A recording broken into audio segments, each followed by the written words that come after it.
The King and His Six Friends. A book by J. Williams, illustrated by Emiro Gabato. See? The King with His Six Friends. There it is. It's a very old book and it's damaged. See, it's got some damage to it. But I think it's a good old book to read. We bought this used years ago. It's our favorite book for the boys when they were little. The King with His Six Friends by J. Williams, illustrated by Emiro Gabato. Look at those beautiful illustrations. They're incredible. Yeah.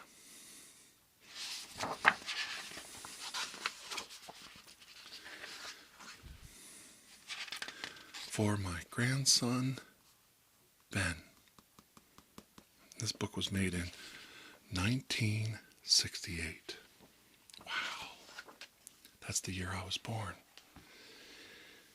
There are many nice things about being a king. But there is one very bad thing. That is that if you, or no, wait, that is that it is very hard to find a job if you are out of work. All that a king can do is rule. See? And if you have no kingdom, then you are out of work. This is what happened to young King Czar. He was a good king, but he was young and without much experience. A bold, strong king with many soldiers attacked his kingdom.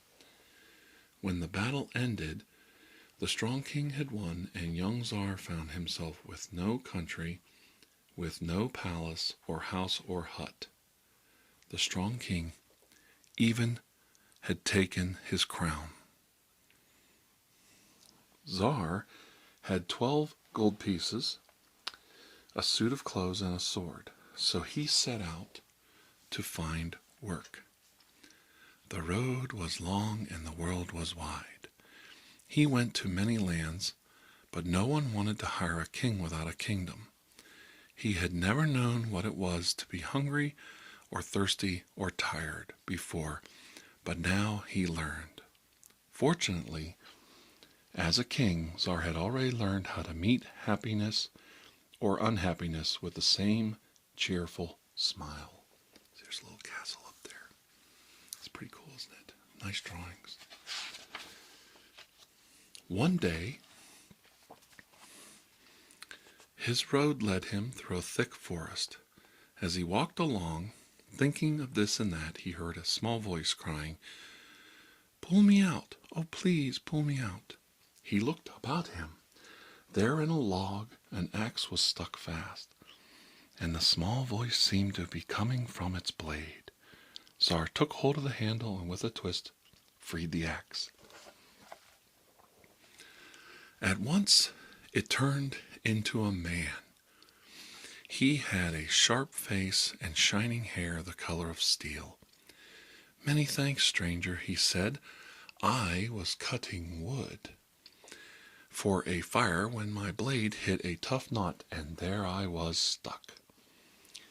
"But if you can turn yourself into a man, why didn't you do so?" asked Czar.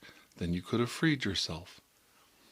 "Not at all," said the other, "for my nose would have been caught firmly in the log. I am grateful to you. Tell me who you are and where you are going." Czar told his story. "You are a king after my own heart," said the other, whose name was Edge. "I will join you and help you seek your fortune." Off they went together. When nightfall came, Edge turned himself into an axe, cut wood, and they had a fine fire at which to eat their bread and cheese.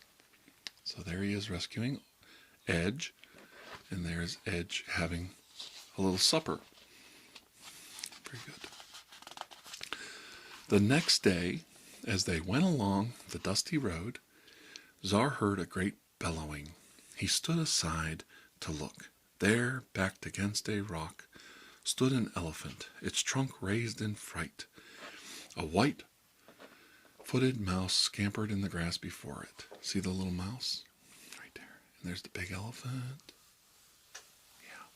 And there's the king and his friend. Czar took pity on the beast. I'm going to get it in there so you can see it. He scooped up the mouse in his hat and carried it away and let it go at a distance. When he returned, the elephant had turned into a large, lumbersome man with thick skin, large ears, and little pig eyes. Many, many thanks, stranger, said the man. Tiny things like that give me shivers. I was paralyzed with fear at the sight of that one. But, said Czar, if you could turn yourself into a man, why didn't you do so? Then you could chase off the mouse. Ah, but when I am a man, I am just as frightened of mice as when I am an elephant, replied the man. Now tell me, who are you and where are you going? Czar explained. Splendid, said the man, whose name was Agus. You're just the fellow for me. I'll go with you and help you find a job. They went on, all three, and after a bit it began to rain.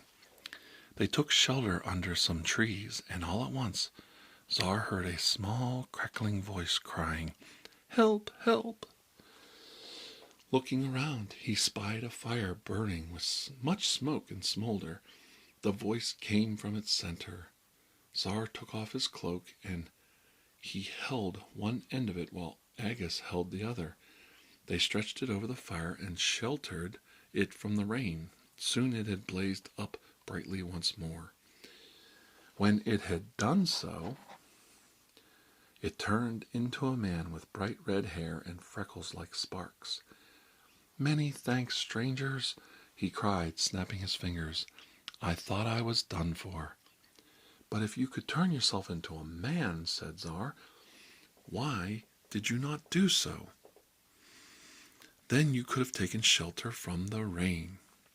Ah, said the other, whose name was Kindle, but the rain came suddenly and weakened me, so I had no strength left. So he was trapped. Now tell me who you are and where you are going. When he heard Czar's story, he cried, Good, I will travel and join you and your companions, for it is sad to travel without friends in the world. They all four marched on together, and now they never lacked for warmth or a cooking fire. One evening, as they were making their camp, Czar heard a hissing like that of 100 tea kettles boiling. He went to look, and his friends came with him. They found a huge black serpent with its tail tied into a knot. It writhed helplessly, trying to untangle itself. Czar stepped forward, although Edge said, Leave it alone. If you get too close, it may swallow you up or crush you in its coils. But Czar had a soft heart. He bent over the serpent, and with all his strength untied the knot. At once the serpent turned into a tall, slender man with a dark and shiny skin. Many thanks, strangers, he said in a soft voice. I tied that knot in my tail out of pride, to see if it could be done, and then I could not undo it. But if you could turn yourself into a man, said Czar, why didn't you do so? Then you could have untied yourself.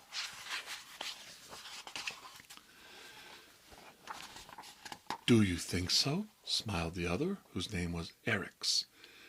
Can you imagine what it would be like to have your legs tied into a knot?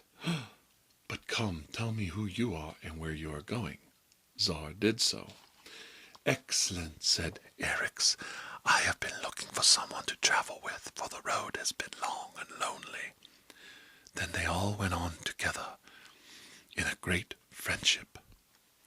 Before long, they came to the top of a high hill. See the tree? There's bird nests up there and everything. It's very beautiful. So he has 4 friends now. 1, 2, 3, 4. There's the king. And there's some little birds. Before long, they came to the top of a high hill.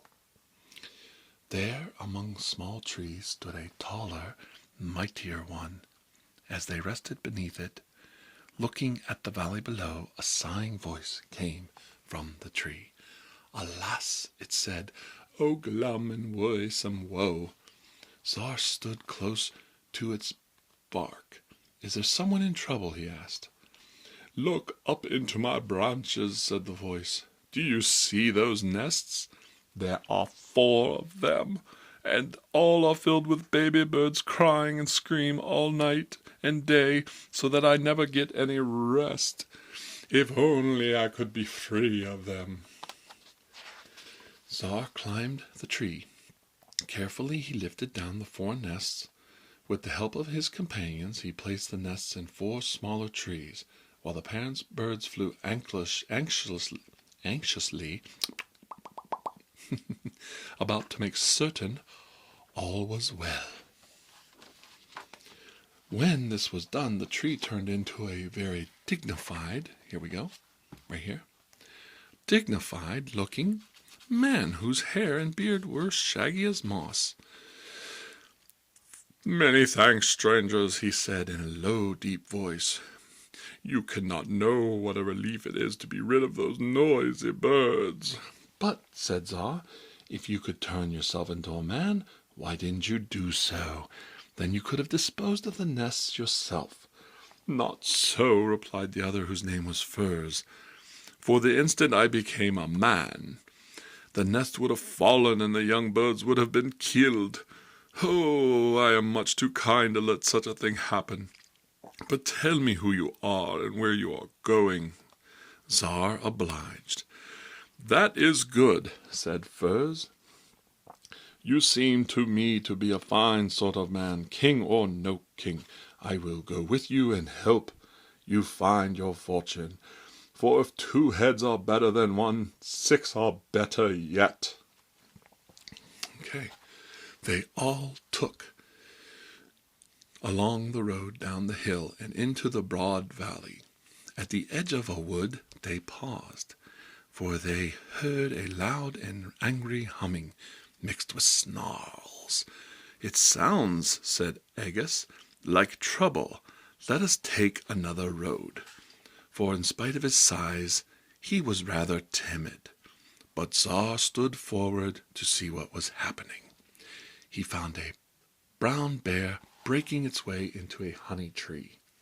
A swarm of bees buzzed about, but the long, thick fur of the bear protected it from the stings. Czar drew his sword, right here, see, and ran at the bear. For a moment it stood up to fight, but when it had been pricked once or twice by the sharp sword, it turned tail and shambled away. At once the swarm of bees turned into a small fat man with a beard of the color of honey. Instead of a sting, he wore a long sword at his side. Right here. There he is. See him? Right there. Many thanks, stranger, he said. I feared I was about to lose all the honey I had saved for my own dinner. But if you could turn yourself into a man, said Czar, why didn't you do so? Then you could have driven off the bear with your own sword. The other, whose name was Dumble, scratched his head. He was, in fact, not very bright. I never thought of that, he said. But tell me who you are and where you are going. When Czar had done, Dumble said, Huzzah! I'll go with you. And when you have found your fortune, you can build me a hive where there are no bears. So away they went, all 7, and now they had plenty of honey to spread on their bread, and the way was made easy with their joking and story-telling. This has turned out to be a good book. Okay, now it's going to get a little adventurous. They came at length to a fine city. Look at this city. Look, it's beautiful. Look at the castle. See, and there's like a moat and a river. Bridges over the city. It's very cool. They came at length to a fine city with towers and banners and a beautiful place lining the banks of a busy river. They went to an inn and bought wine and bread and cheese and had their lunch sitting at a bench in the sun and looking at the river. Tsar said to the pretty girl who served them, "Does this land have a king?" "Oh, yes," she answered, "and he is not a bad one either. But he is having a certain amount of trouble these days, for he has only one child, a daughter, and he cannot find a husband for her." "Is she ugly?" Tsar asked. "Ugly? Oh, she is lovely as a spring morning after a hard winter. She is so fair that flowers close enviously at the sight of her." "Then why can't she find a husband?" "Because," said the girl, "her father has but one fault. He is terribly proud. He has sworn that his daughter shall marry none but a king, and unfortunately all the kings hereabouts are married already." "Ah," said Tsar, "then perhaps he is in luck, and so am I." He paid the girl and gave her a kiss of thanks. Then he and his 6 friends went up to the palace. This is going to get good now. There. Oh, this is scary looking. Let's watch this. This is going to be scary. Okay. There they were brought before the king, whose name was Invictus the 14th. I think. The ever-glorious. He was a thin, worried-looking man with the bad habit of biting his nails in spite of his magnificent name. Aside from this, however, he was very loyal. When he heard Tsar's name, he came down from the throne and greeted him in a kindly way. "Ah," he said, "I knew your father." He said this directly to Tsar, "and I was distressed to hear of your misfortunes. So now you are out of a job." "Exactly," said Tsar. "The kingdoms I have visited already have rulers, but there is another job I am fit for. I will make a good husband for a princess." King Invictus stroked his beard. "That may be so," he said. "However, you must admit there's a problem. A king with no kingdom is not much of a match, and my daughter is very rich." "When I marry her, I will be rich too," Tsar pointed out. "There is certainly some truth to that," admitted King Invictus. "But I think you will agree that in this case we must use the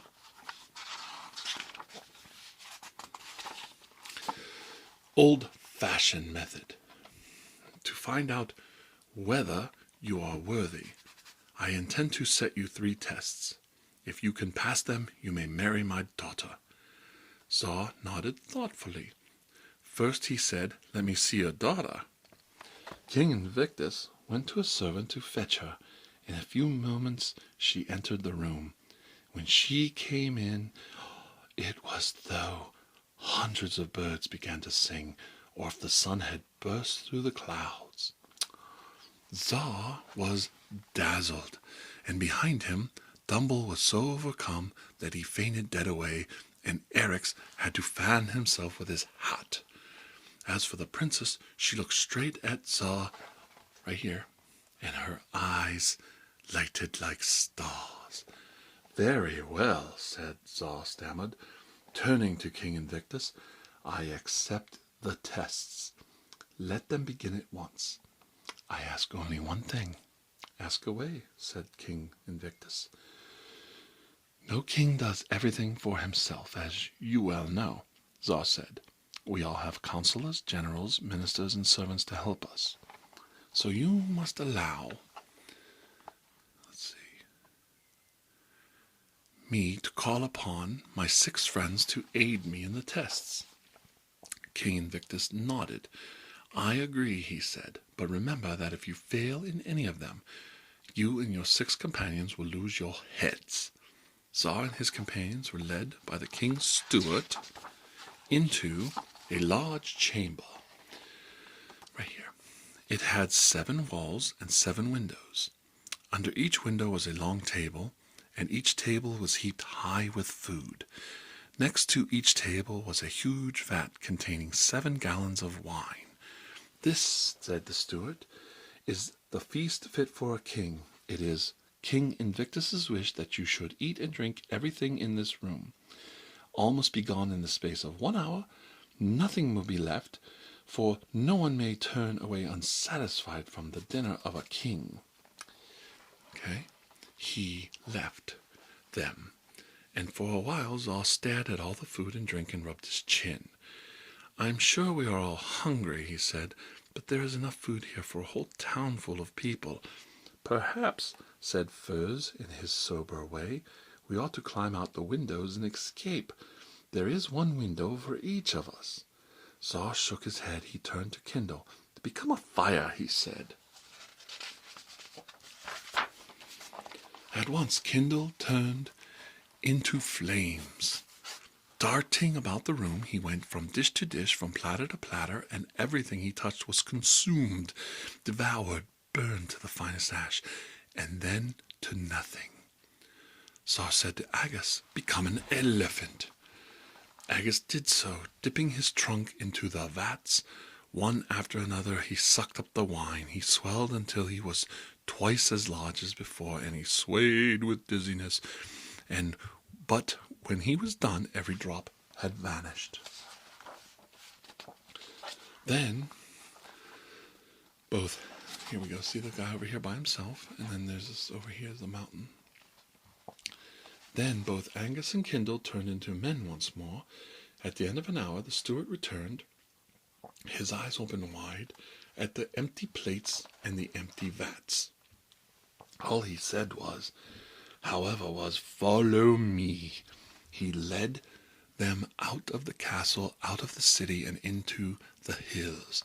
The land grew barren and wild, and a bitter wind blew over the rocks. Now, said the steward, it is King Invictus's wish that you should fetch him the golden egg of the eagle of the heights. Where is the egg? asked Zal. The steward pointed ahead. Continue on this path, he said, and you will come to a gap in the earth. On the other side there's a cliff, and on top of the cliff is a casket. The egg is in the casket. When you have it, bring it back to the castle.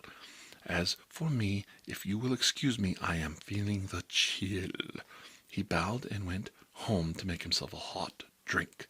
It all sounds easy enough, said Eric's. The 7 friends followed the path. See them all on the path? Right there. Okay. It wound higher and at last ended at the brink of a wide and deep gap. It was too wide to jump, and far below the sharp rocks, like the teeth in a wolf's mouth. Well, said Kindle briskly, all we need is plenty of wood, saws, hammers, and nails, and we could build a bridge. A bridge we shall have, said Zal, but we will not build it. And turning to Eric's, he said, Become a serpent. At once Eric's turned into a huge serpent. Coiling the tip of his tail several times around a rock, he drew back his great body and then shot himself forward across the gap. He seized a gnarled tree on the other side with his teeth and held tight. One by one, the others ran across his body as on a narrow bridge. Wait here, said Zal, for I hope we shall all come back again. Before them there now rose a cliff. It was like the straight wall of a house, and as smooth as glass. It was not very high, but it had no need to be, for there was no way to climb it. Zal said to Furs, Become a tree. Aha, there we go, right there, see. Furs set his long feet firmly on the ground next to the cliff. His shape changed, and there stood a tall tree, its branches making a ladder up the face of the cliff. Swiftly Zar climbed it. At the top of the cliff he found a little chest. Snatching it up, he climbed down again. Furs became a man once more. Zar examined the chest, but it seemed to be all one piece. There was no lid, no handle, no keyhole, no key. He said to Edge, "Become an axe." At once, Edge was a gleaming axe. See this picture here. He leaped into the air and fell with a smash upon the chest. It burst open, and from it rolled a shiny golden egg. Zar tucked the egg safely away in his pocket. Then he and the others crossed the gap again over Eric's. Eric drew himself slowly back, coil upon coil, until he had rejoined them, and then became a man. He rubbed his ribs and groaned. "Ooh, some of you have heavy boots," he complained. They returned to the city. They entered the throne room of the palace, and Zar laid the golden egg in the hands of King Invictus. "Good," said the king. "There is but one more thing. You were driven from your kingdom, my boy, and now you must show me that you have learned to defend yourself." He clasped his hands. From side to side of the room sprang soldiers, each with fierce mustaches, each bearing a huge two-handed sword. They advanced on Zar and his friends. "Dumble," cried Zar, "become a swarm of bees," and in the blink of an eye Dumble vanished, and in his place rose a dark, angry cloud of bees. They flew straight to the soldiers' faces. From the soldiers came yells of anguish, of sorrow and despair. Turning, they fled, some of them jumping from the windows, others hiding in the cellars, and others diving into the royal fish pond. The battle was over. They had fierce mustaches. Look at them. All these men had fierce mustaches. This was the best part of the book. My kids loved this part. My little boys, when they were tiny. All them fierce mustaches getting stung in the buns by a bee. Buzz, buzz, buzz, buzz, buzz, buzz, buzz, buzz, buzz. There's the king and his 6 friends. Okay. Oh, little romance. When Dumble had taken a man's shape again, King Invictus the 14th, the ever-glorious, rubbing a sting from a stray bee, said, "King Zar, the tests have been passed. You have proved yourself right to my daughter's hand. The princess is yours." They all cheered. Nobles and ladies filled the throne room and hailed young Zar, who would someday be their king. The princess was brought, and she and Zar kissed each other, as the sound of all the bells in the city filled the air. A great banquet was held in place of honor. Beside the 2 kings, here's the other picture, and the princess sat, the 2 kings and the princess sat Zar's 6 companions, now made lords of the land. "There was just one thing about the whole story which I don't understand," said King Stuart, who was sitting at the table next to Agus. "Each of you 6 had something he could do best. It seems to me that it was you who passed the test, not Zar. What did he do?" Agus smiled, an elephant smile, his small eyes twinkling. "He did what only a good king can do. He led us." I don't know who King... Oh, the King Steward. That's right. Not King Steward. The King Steward. That's the King Steward. There they are. The prince and princess, all together. He led them. He was a leader. That's what kings do. The end of The King with 6 Friends by J. Williams, illustrated by Emiro Gobato, and this was published around 1968, almost 50 years ago, and you can see by some of the wear that it definitely is a 50-year-old book. And I love this book so much, and I read it to my children, my boys, when they were babies. Now they're grown men. Maybe someday they will read this book to their own grandchildren.